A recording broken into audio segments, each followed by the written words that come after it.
આજે મીડિયામાં જે સનસનાટી ભર્યા સમાચાર છે તે એપ્સ્ટીન ફાઇલ્સ પર છે। જેફરી એપ્સ્ટીન એક અમેરિકન ફાઇનાન્સર હતો જેના સંબંધો દુનિયાના સૌથી શક્તિશાળી લોકો, રાજકારણીઓ, ઉદ્યોગપતિઓ, રોયલ ફેમિલીના સભ્યો અને ગ્લોબલ એલિટ સાથે હતા। એપ્સ્ટીન પર આરોપ હતો કે તે સગીર છોકરીઓનું યૌન શોષણ કરતો અને અમીર તાકતવર લોકો માટે મહિલાઓની વ્યવસ્થા કરતો હતો। આ કેસમાં જેમના નામ જોડાયેલા છે તે બધા બહુ પ્રતિષ્ઠિત લોકો છે। અચ્છા, મને એ જણાવો કે અત્યારે જે આઉટરીચ ચાલી રહ્યો છે, માની લો કે કોઈ મોટો ઉદ્યોગપતિ કે મૂડીવાદી છે જેનું નામ આ લિસ્ટમાં આવ્યું છે, અને કોઈ સામાન્ય માણસ ટ્વિટર પર જઈને તેને ખૂબ ગાળો આપી રહ્યો છે। આવા ગંદા લોકો, છી છી, મળી જાય તો મારી નાખો। અને બરાબર ત્યારે જ તેને એક ફોન આવે, હું XYZ કંપનીના HR ડિપાર્ટમેન્ટમાંથી બોલું છું, અને એ XYZ કંપની કોની છે? પેલાની જ છે જે નાની છોકરીઓનું શોષણ કરતા પકડાયો છે।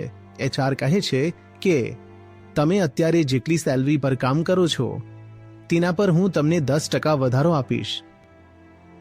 આ માણસ તરત જ કૂદતો ફાંદતો ત્યાં પહોંચી જશે।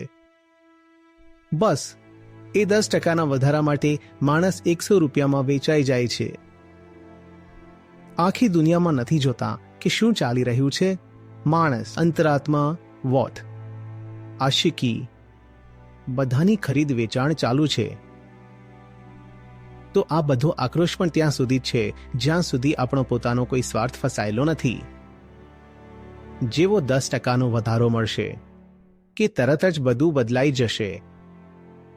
તમે કહેવા લાગશો, પણ માણસ તો ભૂલને પાત્ર છે, ભૂલ કોનાથી નથી થતી। શું આપણે એ વાતની કદર નહીં કરીએ કે આટલા બધા દેશોને એ જ રાષ્ટ્રપતિઓ અને વડાપ્રધાનોએ તો ચલાવ્યા છે જેમની કરતૂતો સામે આવી રહી છે। જો આ મહામાનવો રાષ્ટ્રાધ્યક્ષ ન હોત તો રાષ્ટ્રો ક્યારનાય વિખેરાઈ ગયા હોત। એટલે તેમની નાની મોટી માનવીય ભૂલો આપણે માફ કરી દેવી જોઈએ।